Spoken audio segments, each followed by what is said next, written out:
quien a continuación le corresponde hacer uso del micrófono para hacer su presentación es licenciado en filosofía, tiene cursos de metodología de la investigación científica y epistemología, tiene un máster en filosofía global por la Universidad del País Vasco, ha hecho múltiples diplomados de inteligencia artificial, de enfoques por competencia, de clases virtuales, ha sido un abanderado de la divulgación filosófica a partir de debates, no solamente de una divulgación filosófica para divulgarla, no, sino es un creador de espacios para que se den allí los debates.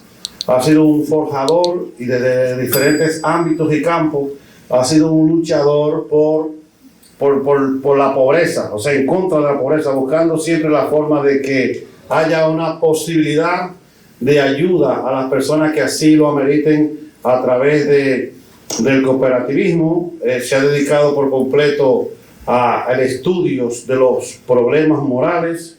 De hecho, viene trabajando ya por casi 30 años un problema que no se estudiaba, un problema que podemos decir que es un precursor en ese sentido, porque donde se ve desprecio, allí vio un campo de estudio, y un campo de estudio que no solamente lo ha hecho desde una especie de metaanálisis, de análisis de documentos, sino que ha ido al campo, ha ido in situ a hacer los descensos del lugar para poder conocer dicha realidad y a partir de allí hacer reflexiones filosóficas. Yo le preguntaba ahorita que si la preocupación por ese problema, él lo aprendió de Gustavo Bueno o a Gustavo Bueno lo conoció después del problema. No me refiero a usted, me refiero al padre suyo, por supuesto. Y entonces me dijo, no, yo conocí el problema primero y a Gustavo Bueno después.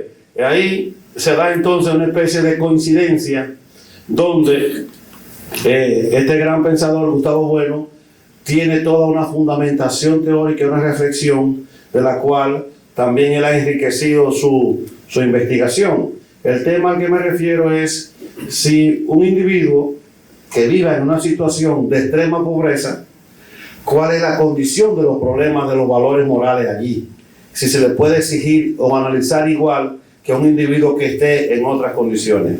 Entonces, vamos a recibir con un fuerte aplauso al director de la Escuela de Filosofía, director y presidente de este Congreso Dominicano de Filosofía, Pensar en Español, una apuesta por la identidad dominicana, al maestro Eulogio Silverio. Bueno, hoy no será un discurso de barricada, ¿verdad? Me toca hablar de un tema importante, al igual que el de la nación dominicana, y naturalmente agradezco a todos los presentes y a los que posteriormente van a ver esta exposición. El tema que he venido trabajando, como dice William, es la situación de los valores morales en individuos en pobreza extrema. Bueno, hace tiempo que comencé a trabajar esto. Desde que estaba en la licenciatura encontré el problema, pero en el camino entonces surgió la pregunta, ¿qué hacer para que la pobreza tenga una respuesta? De hecho, yo era parte del grupo de los más pobres, no tan pobres porque estaba estudiando, ¿verdad? Pero digo, bueno, una vez dijo Arbelo que la filosofía había hecho rico a un filósofo en Grecia que adivinó, o más bien determinó que iba a haber una tormenta, y con esos datos pudo hacer una reserva de unas especies que se iban a escasear si venía esa tormenta, ¿verdad? Y así pudo. Y yo tengo que probar que de la filosofía, para una persona que está en un aula como yo, que no tiene un peso encima, puede servirle para salir de la pobreza.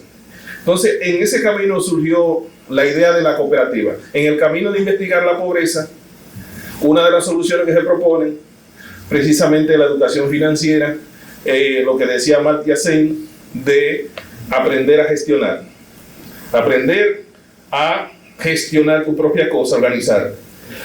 Y por eso hacer una cooperativa, formar una cooperativa lleva tiempo. Me sacó del tema mucho tiempo, por eso no he terminado la tesis. Es una excusa que yo mismo me digo y le digo a Duty, no es una excusa válida, yo no he terminado porque me dediqué a otra cosa. Entonces voy a presentarle algunas cosas que finalmente aparecerán en mi tesis. Situación de los valores morales en los individuos en pobreza extrema. Mi preocupación por este tema comenzó un día que venía para la universidad y vi unos muchachos que aquí le llamaban los palomos. Eso era como el 98 por ahí. Los palomos eran unos muchachitos que vivían en la calle y que huelían cemento y eran un grupito de delincuentes, o sea, de esa óptica delincuente, que usaban una técnica muy particular para robarle a los choferes de carro público, como le decimos aquí, y era que se embarraban de su propio excremento para que cuando los choferes le cayeran atrás, que lo ven sucio de sus propios excrementos, lo dejaban. Un día, digo yo, pues aquí hay un fenómeno interesante. Cada vez que venía por la universidad me quedaba un rato ahí observando, pero un día vi que unos policías atraparon a uno en un callejón y sorpresivamente él encontró una botella. Yo dije, bueno, se la va a tirar a los policías. No, la partió y se hizo una herida en un brazo y le dijo a los policías, llévenme, que voy a decir que fueron ustedes. Yo dije, no, pero aquí está pasando algo sumamente extraño. Yo creo que en ese tiempo estábamos estudiando el monográfico de Kant. Digo, pero esto no encaja en lo que hemos leído sobre la cuestión de los valores morales. Luego, observo, estaba yo cenando frente al Parque Independencia y veo a un señor sacando de los desperdicios que echan en el zafacón y comiéndoselo. Yo dije, bueno, es un loco. Pero me quedo observándolo y cuando me mira, le veo que es una mirada atenta, una mirada inteligente. Digo, pero él está consciente de lo que está haciendo. Y me pregunté, pero yo prefiero dejarme morir antes que comer enfrente de esta gente. Quizás si no me están viendo, quizás yo con hambre lo hago. Pero yo me dejaría morir. Pero él no. Entonces, él no tenía vergüenza. Él me estaba mirando y estaba mirando a todo el mundo como si no le importa lo que usted piensa. No me importa lo que ustedes piensan, yo estoy en lo mío. Entonces, intentar responder a esa pregunta, ¿por qué no le da vergüenza? Me llevó a preguntar cuáles son las condiciones mínimas necesarias para que una acción tenga valor moral. Después de analizar la tradición filosófica occidental, aparecen 5 condiciones mínimas. Primero, lo que intentó decir el profesor Albero, que el individuo tenga conciencia de lo que hace. Esa es la primera. Segundo, que tenga libertad para actuar. Tercero, que sus acciones, según Kant, tengan la intención de hacer el bien o hacer el mal. Y cuarto, que el individuo disponga de los medios operatorios para obrar. Y quinto, y no menos importante, es que el individuo pertenezca a una comunidad que juzgue sus acciones. Entonces, cuando aplicamos esta tabla de estos 5 requerimientos a las acciones de individuos que viven en pobreza extrema, encontramos lo siguiente: que efectivamente el individuo en pobreza extrema tiene conciencia de lo que hace, aunque está seriamente limitado, o sea, su juicio está limitado por la situación de sobrevivencia en la que está. Sin embargo, no podemos decir, la segunda, que tiene libertad. El que está en una situación de pobreza extrema no podemos nosotros decir que está en libertad y que puede elegir si hago esto o no. No, está sobreviviendo y hace lo que debe hacer para mantenerse. Después de analizar la finalidad, o sea, cuando digo analizar, no es que me puse a leer libros, me puse a observar primero y luego es que fui a la teoría para ver. Yo lo seguía a los palomos, yo creo que ya yo era casi compañero de ellos, por todo el malecón, por ahí por Guivia, que ellos tenían una cueva donde vivían, y en todos los sitios donde se juntaban, y lo observé mucho tiempo, inclusive se ponían a hacer, como a tener sexo, delante de la gente y no le paraban a nada, o sea, no le daba vergüenza. A veces yo creía que era para provocar, pero no, es que su grupo realmente no está conectado con nosotros. Después de analizar la finalidad de sus acciones, encontramos que no rebasan la intención de satisfacer necesidades primarias básicas. O sea, William dijo, y es verdad, que yo descendí al campo, no solamente aquí en Santo Domingo, sino que encontré en Santiago, en el vertedero de Rafael, un grupo que le llamaban los buzos. Lo único es que el Ayuntamiento de Santiago me eliminó modificó el entorno y me descompuso la tesis. Pero yo duré mucho tiempo a través de una fundación que tiene un español, no recuerdo de dónde, que se llama Cometa de Esperanza. Es una fundación que se dedicaba a recoger un poco a los niños que eran buzos, porque es una situación difícil. Esa fundación trataba de rescatar a los niños que subían al vertedero, pero los padres no querían, porque de alguna manera era parte del ecosistema. Y a veces tenían que ofrecerle a la fundación, ofrecerle cosas a los padres para que dejaran que los niños fueran. Entonces había un estudiante, una muchacha que era estudiante mía, que conocía y estaba trabajando el asunto y me dijo que me podía hacer el contacto. Duré mucho tiempo observando, pero me dio una gripe, profesor, que me estudié a morir. Porque es una situación tan terrible que usted no puede hablar, porque las moscas se le meten casi en la boca. Yo no sé si era porque yo tenía un olor diferente, porque yo lo observaba a ellos, los que vivían ahí, que la mosca como que no le hacían nada, pero a mí venían todas para donde mí. Ya estaban cansados de sudar. Sí, me parece que sí. Bien. En cuarto lugar, vemos que los individuos no disponen de los medios operatorios para orar. O sea, esto es importante. Esto viene de Aristóteles, naturalmente. Ustedes ven en una familia, o es el ejemplo que yo siempre uso, ustedes ven que en una familia dominicana, cuando hay una situación que resolver, qué sé yo, para la operación de la madre, si hay 5 hijos, siempre hay 3 o 4, que son los que más intención manifiestan de que quieren hacer eso por su madre, pero no hacen nada para hacerlo. Siempre el problema se lo dejan al que tiene los medios para hacerlo. Entonces uno se pregunta, ¿obra moralmente aquel que nada más tiene la intención, como dice Kant, que es la intención la que determina si una acción es moral o no? O, como dice aquí, obra el que tiene los medios para hacerlo. Entonces, simplemente se lo dejo como un apunte. En último lugar, y no menos importante, las acciones de estos individuos tienen que ser juzgadas en el contexto de la comunidad donde se realiza. Aquí, de alguna manera, entra un poco lo que es el relativismo cultural y moral. ¿Por qué? Bueno, porque un individuo que viene de una cultura, que tiene otros valores y sigue actuando como si estuviera en su propia cultura, pues, ¿verdad?, está haciendo lo que es normal en su cultura.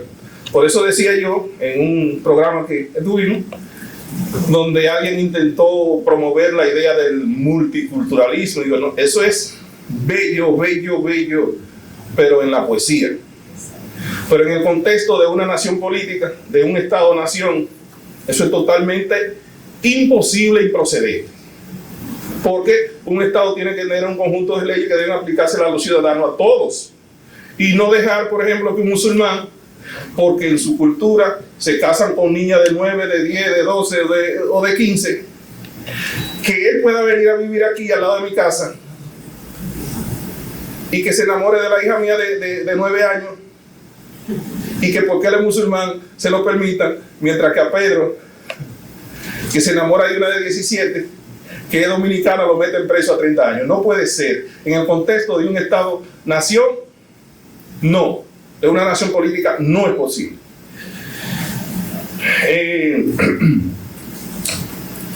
Lo que quiero decir con esto, con el ejemplo, es que la acción del individuo que está en situación de pobreza extrema, al final lo que va a determinar si es inmoral o no es el grupo que lo usa. Y aquí viene el problema que a mí me parece que había de base. Si nosotros juzgamos, yo, por ejemplo, estudiante universitario, que no era rico ni nada de eso, pero estaba mejor que los muchachos, que los palomos, o que el señor que estaba comiendo el zafacón. Si yo lo juzgo desde mi óptica, bueno, pues es inmoral. Pero juzgándolo desde la óptica de él, de aquel individuo, lo que se diría lo emi y lo ético, ¿verdad que sí? Entonces serían perspectivas totalmente distintas. Por eso hay que tener en cuenta quién juzga la acción para saber si es inmoral o no. ¿Cuál es el problema entonces aquí? Que el individuo no pertenece, el individuo que está en situación de pobreza extrema, no pertenece ya a la comunidad de valores donde sobrevive. Tampoco ellos constituyen una comunidad. O sea, los indigentes no constituyen una comunidad. Muchos dicen, pero ellos viven juntos bajo el puente, en los parques, la cosa. Es posible que ellos en la noche se junten, pero no constituyen una comunidad, no tienen una comunidad de valores que los guíe. Los niveles de solidaridad podrían ser muy mínimos. O sea, el que está sobreviviendo no tiene esos vínculos. Porque si tuviera que esos vínculos se organizaran y posiblemente crearan un entorno mejor. O sea, eso no se observa. Y de hecho, volviendo al vertedero de Rafael, con la familia que yo más observé, que duré más tiempo observando, tenía 7 miembros. Y lo que se daba ahí era una cosa de loco. El padre, entre los dominicanos, lo que le voy a contar ahora no se da. Quizá entre los vecinos sí, me dicen que se da. Por lo menos me lo han dicho como 3 guardias de la frontera. Entre los dominicanos, no es posible que en una casa donde viven 7 personas, alguien cocine para sí mismo, a menos que esté enfermo, y no le dé a los otros. En esa casa, el padre con un compadre cocinaba, cuando bajaba ese vertedero, cocinaba para él y para el compadre. La madre cocinaba para ella y para 2 más. Y así sucesivamente. O sea, aunque usted diga que hay alguna familia, realmente los valores de una familia no estaban presentes. No, lo que yo digo es que muchos podrían argumentar que los indigentes o personas en situación de pobreza extrema constituyen una comunidad porque se agrupan debajo de los puentes, en los parques, en los monumentos, pero evidentemente esto no es suficiente para que exista una comunidad. Llegando a este punto, ustedes supongo yo que se estarán preguntando, pero usted está hablando de pobreza extrema, de valores morales y no ha definido ni qué es lo que es pobreza extrema, ni a qué usted llama, a qué es lo que se llama moral. Entonces, en ese sentido, paso a definir qué es lo que nosotros hemos, o cuál es la definición que nos sirve para operar dentro de este planteamiento de pobreza extrema y cuál es la definición que hemos elegido para trabajar en lo que es la moral y naturalmente la ética. Pobreza extrema.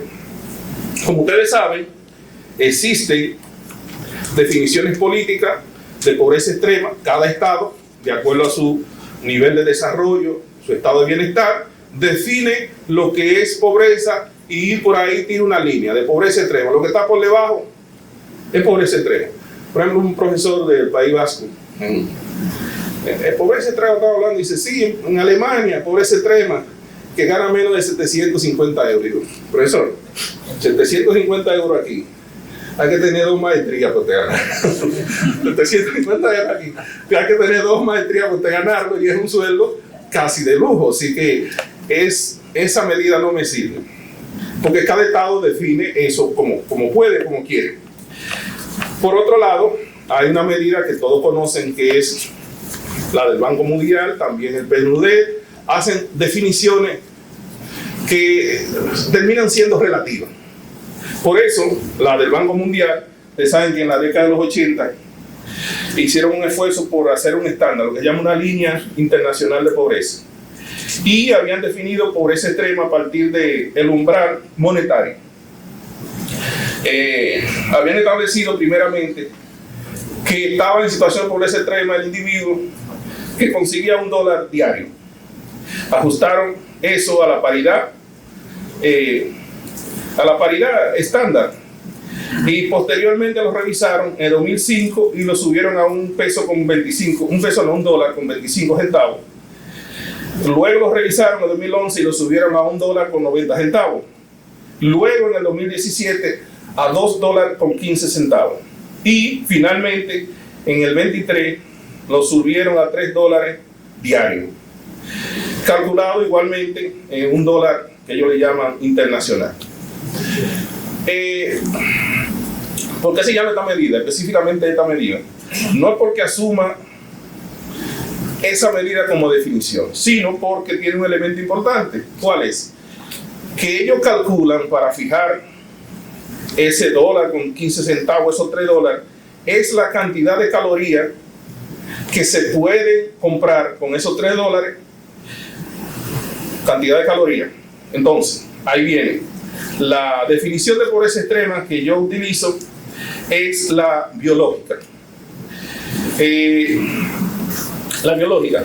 ¿Y qué es lo que plantea la definición biológica de pobreza extrema? Bueno, que el cuerpo necesita diariamente una cantidad de calorías para mantenerse vivo y viable, como decimos aquí. Mantenerse funcional. Para el varón se calcula que 2.500 calorías aproximadamente.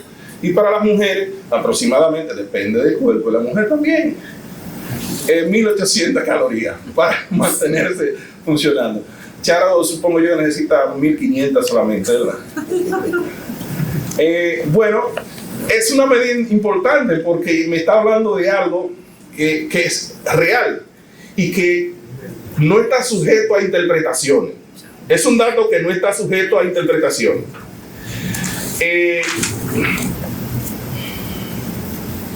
Entonces, ¿cuál es la definición de moral y de ética que hemos asumido?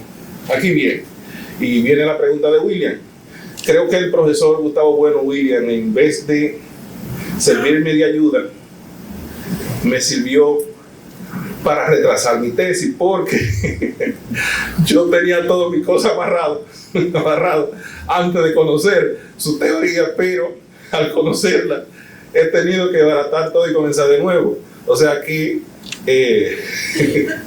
gracias por colgar los videos de la fundación, porque si yo no me entero del profesor Gustavo Bueno, pues ya yo estuviera graduado de doctor. Ahora estoy obligado al conocer el enfoque de ética y de moral y de política y otras cosas que tiene el profesor Gustavo Bueno.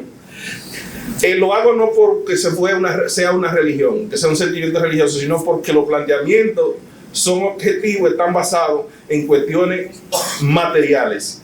No es un asunto por querer, es que obligatoriamente tengo que hacerlo. Es por eso. Creo que me sirve de crecimiento. Bien, entonces, ¿cómo definimos la moral? Como el conjunto de normas, reglas, categorías o estrategias dirigidas a proteger la integridad, sobre todo física, del grupo. Y la ética, algo parecido, vendría siendo como el conjunto de normas, reglas o estrategias dirigidas a proteger la integridad, sobre todo física, del individuo corpóreo como tal. Por eso dice el profesor Gustavo Bueno que la medicina es la profesión ética por excelencia. Porque, bueno, porque todo lo que el médico hace es preservar el cuerpo del otro. Siempre está de frente al otro en su cuidado. Y yo lo he llevado a los estudiantes de deporte aquí, de educación física más bien, no de deporte. Educación física, hay una ética especializada para ellos. No sé, yo se preguntan, muchachos que vienen de alguna disciplina deportiva, pero para acá me dan ética. Digo, no sean pendejos, le dan ética porque ustedes van a la escuela precisamente a trabajar de frente al cuerpo de otro, de niños, niñas, y hay que tener un cuidado especial. Solamente por eso, y por ahí comienzo entonces a justificarle hasta que ellos entiendan que es porque están trabajando con el cuerpo del otro y el cuerpo del otro siempre demanda un cuidado especial. Esta definición de moral, de ética, quedaría, como quedan otras en el plano metafísico, si no tiene una explicación sobre cuál es la fuerza que obliga a actuar ética y moralmente. Esto es lo interesante. Generalmente las definiciones de ética que tienen William, que tienen otros amigos, cuando uno me pregunta, pero ¿cuál es la fuerza que me obliga a actuar moral o éticamente? No, que cuestiones teóricas, razones muy importantes, pero que en los hechos se ve que no es así, tiene que haber algo más. Yo no lo sabía, no lo había encontrado, y por eso digo que tuve que replantear todo esto. William, no se ponga guapo.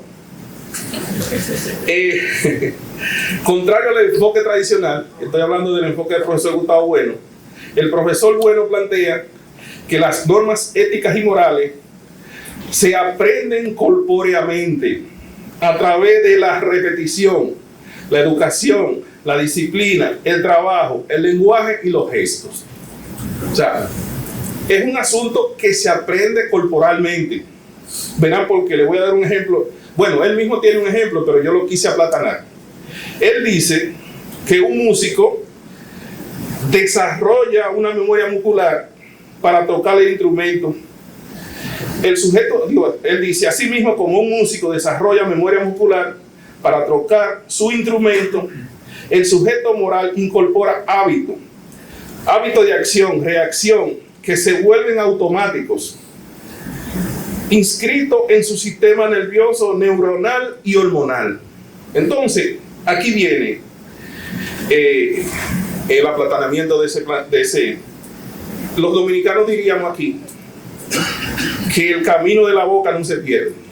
Lo que él dice de los músicos, nosotros decimos que el camino de la boca no se pierde, porque usted puede comer sin luz, te puede coger esto y se lo lleva a la boca sin problema, porque ese camino se ha repetido tantas veces que ya eso está de manera, está incorporado en nuestro cuerpo. Está programado. Sí, claro.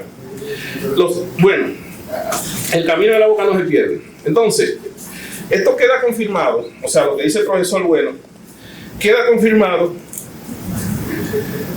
Esto confirma que la mayor parte de las normas morales y éticas son de carácter somático. Están encadenadas en la conducta y en la estructura corporal del sujeto operatorio, no flotando en la mente o en el alma espiritual por ahí. Pero el profesor Bueno, para el profesor Bueno, las virtudes no son esencias morales, son instrumentos somáticos adquiridos dentro de un marco institucional, la familia, la escuela, el ejército, la religión y los grupos sociales. Por eso encontramos que encontramos tantas morales como grupos puedan existir. Eso es así, porque eso se aprende. Yo antes se lo atribuía eso, antes de conocer a Bueno, a un psicólogo norteamericano, creo que se llama Jonathan Haidt, que había hablado, pero la parte de la psicología un poco yo siempre le he tenido el mismo, o sea, atribuirle a la psicología esas cosas me parecía como sospechoso y peligroso, y por eso me puse muy contento cuando encontré una explicación más adecuada, por lo menos a lo que yo pienso. Por eso encontramos tantas morales como grupos. Por esa razón decíamos que la comunidad que juzga la acción es la que determina si son morales o inmorales, porque una cosa puede estar bien aquí, puede estar mal en otro sitio, la misma acción. El conjunto de normas somatizadas forman parte de lo que él llama la ética utens, es decir, la moral efectiva que rige el comportamiento social de los hombres reales. No es de un hombre como el que define los derechos humanos, que es un hombre sin cualidades, le quita casi todo, y cuando usted le quita al hombre hasta su religión y su lengua y su territorio y sus cosas, ¿qué queda? ¿Qué hombre queda? No queda nada. Entonces por eso es importante que está hablando de un hombre real, o de los hombres y mujeres reales. ¿Qué es entonces la ética utens? Bueno, ya le dije, la ética o la moral institucionalizada histórica, pero frente a ella está de la que vivimos nosotros los profesores de filosofía y de la que viven los filósofos que escriben libros de ética, por ejemplo, que es la que hacen los profesores, la ética docen, la que hacen los profesores y filósofos que reflexionan sobre la moral utens. Ayer, frente a la facultad, no sé si te recuerda que se cayó una joven ahí. Una joven parece que hizo un paso en falso. Y me dice Victoria, se cayó alguien. Y antes de que yo mirara, ya había como 8 muchachos parándola. Uno que le estaba parando, otro que le estaba limpiando, uno que le recogió la cartera. No hubo tiempo para pensar eso, de que como se piensa que la ética y la moral es una cosa que se enseña teóricamente, que hay que predicar esa cosa. Esa respuesta fue de manera somática, inmediata. Ahí nadie se puso a pensar, ¿la ayudo o no la ayuda? Fue reflejo, porque está inscrito en su sistema hormonal, neuronal y nervioso también. Esto es importante porque hay otros países donde alguien se cae en la calle y todo el mundo lo que hace es que le saque el cuerpo, porque han aprendido que ese es el tipo de respuesta que se debe dar, porque aquí nadie te va a demandar nunca porque tú te caes en la calle y yo voy y te paro para ayudarte. Y bueno, como yo no soy médico ni paramédico, posiblemente te puedo producir un daño, pero todo el mundo entiende que la intención que yo tenía no era de joderte, sino de ayudarte. En otros países ya han aprendido que si tú, sin ser paramédico, sin ser médico, te va a ayudar a alguien, posiblemente termina demandado por el propio individuo al que tú le prestaste ayuda. Bueno, yo quisiera pensar que el ejemplo de la muchacha y la reacción de todos los que estaban ahí así actúan todos los dominicanos. Realmente ustedes saben que no. Claro, no, porque ahora tengo que dar un ejemplo que viene, que me lo prestó William también. El día pasado conocimos a través de los medios de comunicación un escándalo de dos pitchers dominicanos en Estados Unidos, que lo descubrieron. Una gente con grandes salarios, con grandes expectativas de ganar dinero, lo descubrieron apostando dinero. ¿Por qué? Bueno, por hacer cierto lanzamiento oportunamente. Fulano, en el juego tal, en la entrada tal, tírate una bola. Entonces ellos, apostando así, le pagaban por hacer eso. Escuchamos entonces aquí en los medios de comunicación, ustedes saben que aquí hay profesionales opinadores, nosotros llamamos opinadores profesionales. Opinadores profesionales, los medios de comunicación están llenos de opinadores, de gente que hablan de todo hablan, y uno se queda. Bueno, hay uno que dijo que iba a escribir un libro sobre eso, y digo, bueno, eso habrá que leerlo, porque usted, lo que es abogado, ¿cómo usted escribe un libro de ética, de moral y esas cosas? Pero bueno, habrá que leerlo. Entonces, dice ese opinador que debemos reforzar la enseñanza cívica y moral en las escuelas. O sea, voy a poner el problema. Pensé que el amigo estaba perdiendo de vista lo que habíamos expresado anteriormente. ¿Qué es lo que hemos dicho anteriormente? Que son habilidades aprendidas de manera somática por los individuos en el medio donde se desarrollan. O sea, ese tigueraje de buscarse unos pesos por la izquierda, eso no lo aprendieron ellos allá, eso no lo aprendieron allá, esa habilidad no lo aprendieron allá.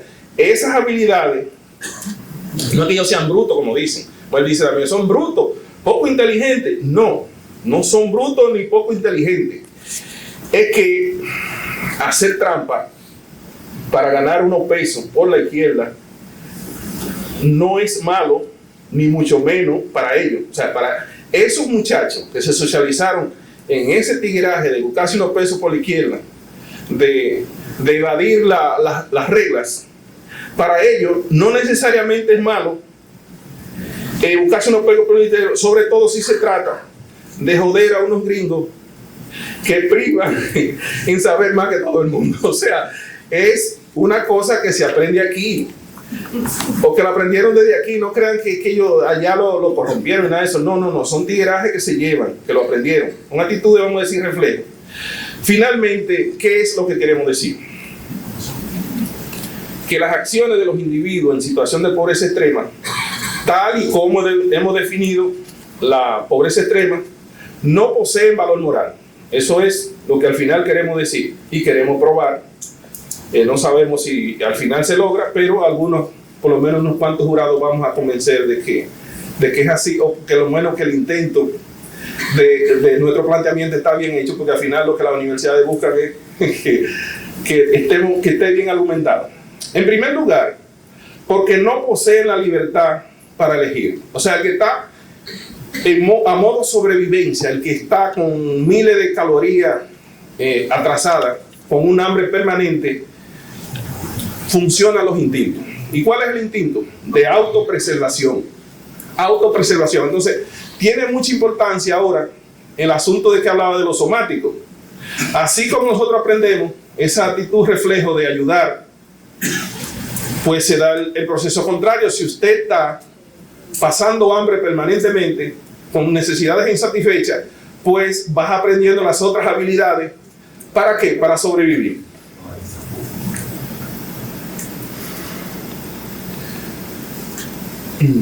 Establecida la no, William, usted me coge como 19 minutos.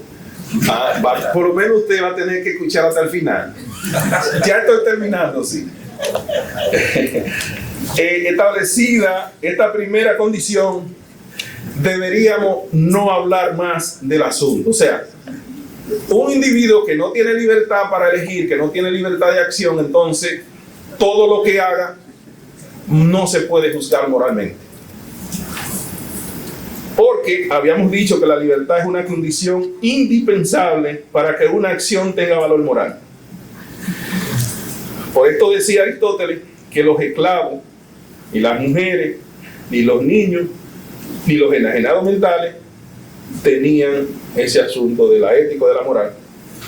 Yo sé que eso todavía causa ruido, pero entre los filósofos no, porque se entiende que lo que él está diciendo es que los esclavos no tienen libertad, que las mujeres no tenían libertad, que el niño no tiene conciencia plena de lo que hace y que el enajenado mental tampoco. Pero muchos de una vez dicen, está discriminando a la mujer y esa cosa. No se trata de eso. Estamos defendiéndola. Que las acciones de los individuos en situación de pobreza extrema, tal y como la hemos definido, no poseen valor moral porque no poseen la intención de hacer ni el bien ni el mal, como decía Kant. Es como decimos aquí, que ellos están puestos para ello, no están en gente. Cada quien que mire por sus propios asuntos. El que está en autopreservación no está en el otro, está tratando de salvar su propio cuerpo.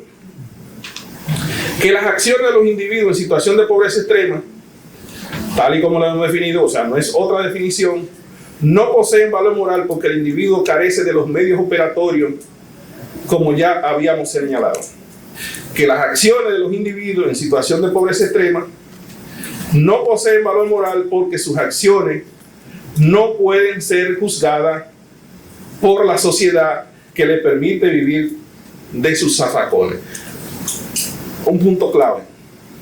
Una sociedad que le permite a otro vivir de sus zafacones no puede juzgar a ese que está sobreviviendo, porque tú de alguna manera se va a permitir, lo ha dejado fuera. Él no tiene esos valores, él no se puede comportar como tú, pues no tiene las comodidades y ha perdido inclusive la destreza de vivir en la sociedad. Ya no está vinculado a esos valores de esa sociedad, ni a los conocimientos ni nada, él está sobreviviendo. Pero también porque estos individuos ya no poseen bueno, no poseen los valores de ese grupo, es como querer acusar de inmorales.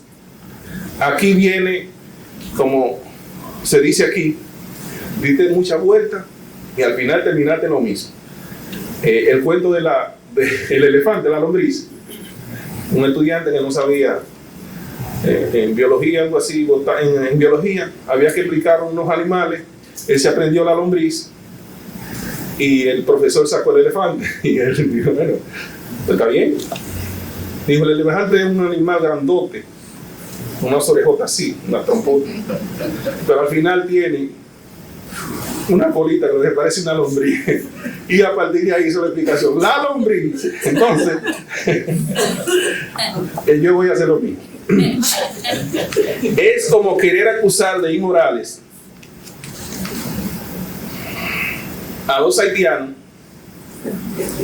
que atraparon unos patos y unos gatos en un parque norteamericano. Esas aves, esos gatos, pueden ser mascotas y constituir vida protegida para fines estéticos, recreativos, para usted sentir que usted protege la naturaleza, los animales. En sociedades y en individuos donde el hambre no es un problema de vida o muerte. O sea, ok, nadie quiere que se coma un gato, nadie quiere que se coma un pato que esté en un parque. Pero este pobre hombre que fue atrapado comiéndose ese pobre pato, seguro tenía atrasada mucha, porque no creo que si él tiene ese problema resuelto va a agarrar un gato o un pato para comerse. O sea que entendámoslo por ahí. Tampoco podemos juzgarlos con los valores morales, bueno, ya lo había dicho, morales de los indigentes, porque no constituyen una comunidad. Si fuera así, ya lo dije que se organizarían. Finalmente, otra vez, si tal y como hemos dicho, la fuerza que nos obliga a actuar moral y éticamente son las normas que hemos somatizado y que están dirigidas a preservar la integridad del grupo en un caso y del individuo en otro, entonces, así como el individuo somatiza a nivel corporal en su sistema nervioso, neuronal y hormonal la respuesta del grupo para hacer frente a la realidad, asimismo el individuo en situación de pobreza extrema somatiza que lo importante es su supervivencia, no el grupo. Por eso hay una niña como de 12 años que la madre le da 100 pesos para la escuela, pero había una fiesta del niño y le dio 200 más para la fiesta del niño, pero ella se le olvidaron los 100 de ella ese día. Nada más se llevó los 200. ¿Qué pasó? Bueno, que ella agarró 100 y se compró su desayuno, le llevó los otros 100, se le olvidaron los 100 de ella, nada más llevó los 200 para la fiesta del niño, pero cometió un error. ¿Y qué hizo ella ya? Como que agarró 100, se desayunó y le llevó los otros 100 a la profesora. Y la profesora llamó a la madre y dijo, mira, nada más trajo 100. Trajo 100. ¿Eso está bien o está mal? Depende cómo usted lo ve. ¿Qué te quiere? ¿Tener un hijo que a los 12 años se muera de hambre por estar pensando en el grupo? ¿O quiere un hijo que tenga las habilidades de sobrevivir a pesar de que el grupo se lo lleve quien lo trajo? Esa es una pregunta para reflexionarla. Yo no le voy a dar la respuesta. Se preguntarán ustedes, ¿y cuál es el problema? Yo respondería, el problema es que los individuos en pobreza extrema, tal y como la hemos definido, son conscientes de lo que hacen. Y hemos dicho que las acciones de los seres conscientes poseen valor moral. Aquí hay un problema de tipo epistemológico que debemos resolver. O le negamos la condición de humanos a estos individuos. Esa puede ser una posibilidad, como dicen algunos con los palestinos, el problema palestino. Yo digo, no, yo le dije a un profesor amigo, digo, no, bueno, Hay una solución fácil: eliminen a todos los palestinos que están ahí, sáquenlo, llévense en aviones, masacrenlo y limpien eso, y ya se acaban ese problema. Si no, van a tener que buscar otra. Si van a vivir ahí al lado, siempre van a tener problemas, entonces van a tener que buscar otra solución. Bueno, si le negamos la condición de humano a estos individuos, es una solución. O podemos también intentar, que es una solución tipo el presidente de Colombia, Petro, que lo escuché con una genialidad, que dijo que lo ilícito se resolvería simplemente quitándole la I a ilícito, entonces ya se convierte en lícito. Digo, bueno, pues ya sabemos, le quitamos la condición de humano a estos y ya no hay problema. O nos abocamos a solucionar los problemas materiales que llevan a un individuo a vivir de los zafacones de nuestra sociedad.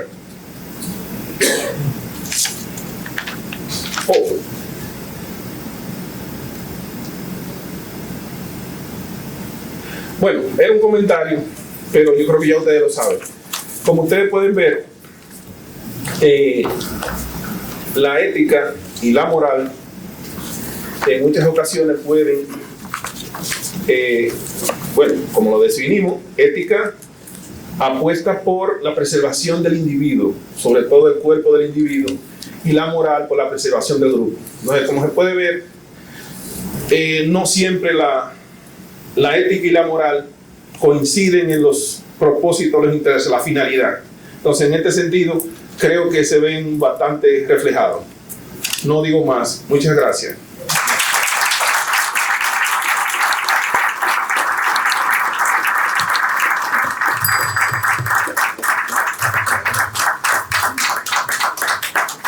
Gustavo, su padre no está aquí, te va a tener que entonces valorar desde la posición de su padre la postura, si ha sido buen alumno.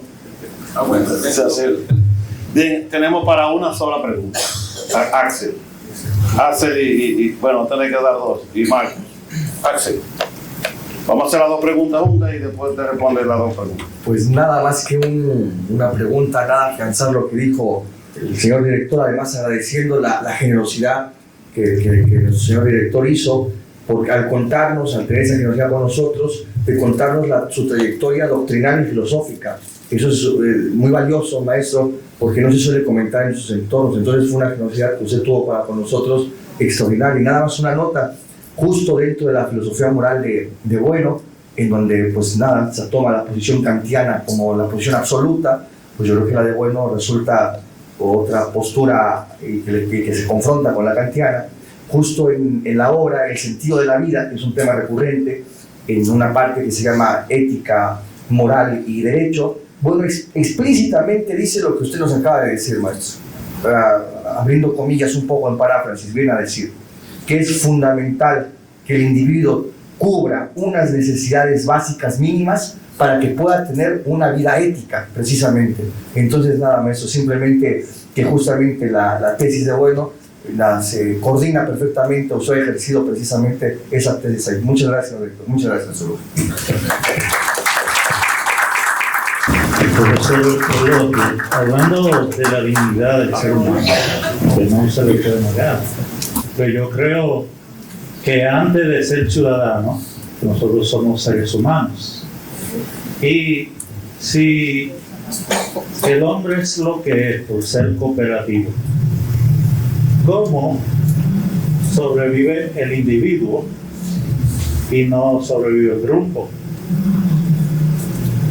Había ahí una especie de aporía epistémica, en tanto de yo egoísta, vivo yo, y el grupo, la sociedad, la colectividad, entonces muere. Y yo creo que en el asunto del problema de la pobreza, el hecho de que haya individuos que tengan que comer de zafacones se debe más a una falta de empatía del grupo que de falta de alimentos realmente, o de accesibilidad para la alimentación. Hay imposiciones que podemos decir en el ámbito de la política, la economía, el acceso a fuentes de trabajo, el derecho a la participación de los modos de producción para satisfacer, ¿verdad?, la necesidad de alimentación, de supervivencia biológica.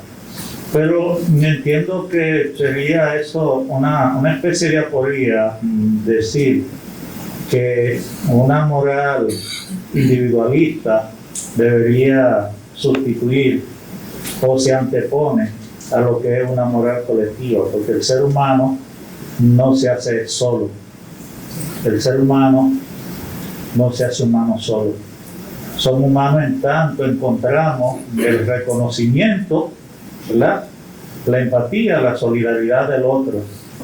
Yo veo que usted sonríe y yo sonrío y yo siento que hay una afinidad en usted.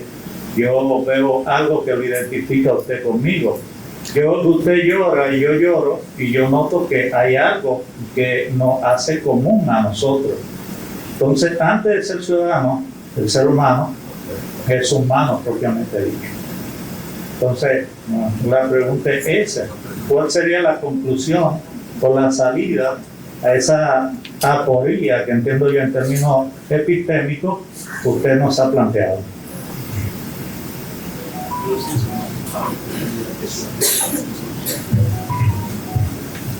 Bueno, yo no quisiera decirle lo que le quiero decir, ¿verdad? Porque, por ejemplo, usted habla de dignidad humana y cuando usted lo dijo, nunca la mayoría sabe lo que es eso, pero a mí me causó un ruido terrible. Yo realmente no sé a qué se refiere cuando se habla de dignidad humana, porque es un concepto totalmente metafísico.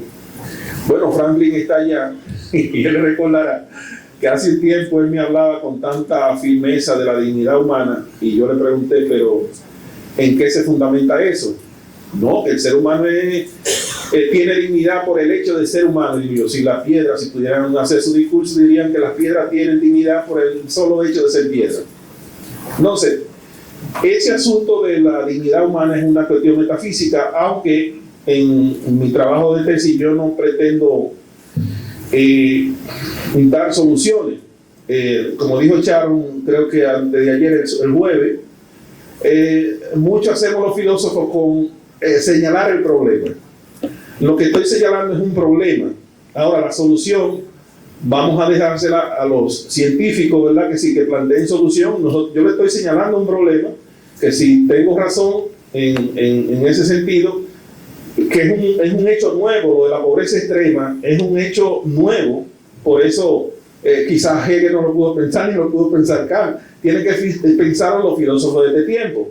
Entonces nosotros estamos señalando un problema. Yo no me voy a buscar a dar receta de cómo solucionarlo. Claro que traté de solucionar el problema, darle una respuesta con nuestros amigos, nuestros cercanos, porque bueno, simplemente para probar que sí se puede, y es organizarse, educarse en este sistema, financieramente educarse, y eso funciona. Ahora, el que llegó ya a la pobreza extrema, definida como yo la definí, es muy difícil. Tiene que haber una intervención, pero de muchos años, para que ese individuo logre somatizar otros valores, logre incluso ganar confianza nuevamente en el otro. Porque usted dice, yo no tengo una apuesta por lo individual, es una definición distinta que estamos dando de la ética, que yo creo que es más correcta que las anteriores, porque da razones del porqué, contrario a las otras tradiciones que se envuelven en cuestiones metafísicas que al final uno sabe de qué está hablando. Claro, está hablando de ética, está hablando de moral en una comunidad. Si le está hablando a los estudiantes le creen al profesor porque lo que quieren pasar. Si le está hablando a otros colegas, como están en la misma burbuja, pues todo está bien porque nos entendemos. Entre bomberos no nos pisamos la manguera. Sin embargo, la definición que estamos ofreciendo, tanto de ética como de moral y de política, está dirigida a algo. No vamos a decir la definición de política que está encadenada con esa definición de moral y de ética, sobre todo para los hechos del Estado-nación o de la nación política.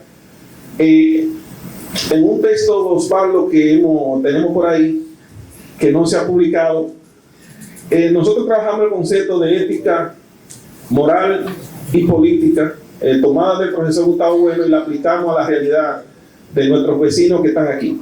Y como dice el profesor Bueno, claro, si encontramos un inmigrante en la calle, no le vamos a negar el alimento, no lo vamos a patear. Hay que darle comida, hay que darle agua, hay que darle abrigo, hay que protegerlo. Y moralmente, nosotros en nuestra comunidad tampoco vamos a repudiar al vecino que es extranjero ni nada de eso. Pero las naciones políticas no se gobiernan ni con ética y con moral. Eso todo eso está bien. El Estado, si entraron, tiene que brindarle esa protección de su cuerpo, pero inmediatamente, administrativamente, montarlo en un avión o en un barco y devolverlo a su país. Porque un país que a fuerza de ética y moral, con una economía débil, que tiene 10 millones de personas, le mete 10 más, ¿quién va a pagar eso? ¿Quién lo va a pagar? Entonces, lamentablemente, Marcos, no se gobierna ni con la ética ni con la moral, se gobierna con acciones políticas. Y para mantener la autarcia de un Estado, o sea, el estado de bienestar que hemos logrado, hay que naturalmente tomar medidas políticas, y para eso está el Estado, no nosotros los individuos, porque ustedes no me verán nunca tirándole piedra a un haitiano. Ahora sí apoyo que el Estado ponga control en la frontera y que no deje pasar al que no tiene que pasar, que para forzar que la solución de los haitianos se busque en Haití, no en República Dominicana ni en nuestro territorio, porque eso sería condenarnos a nuestra propia aniquilación. Y eso sí, no, porque seamos buenos, para que nos digan que somos buenos moralmente. Claro, el que nos quiera decir que somos buenos, que nos lo diga, pero nosotros tenemos derechos a defendernos, derecho a defender el poco o mucho bienestar que hemos construido a fuerza de sacrificio y sangre de nuestros antepasados.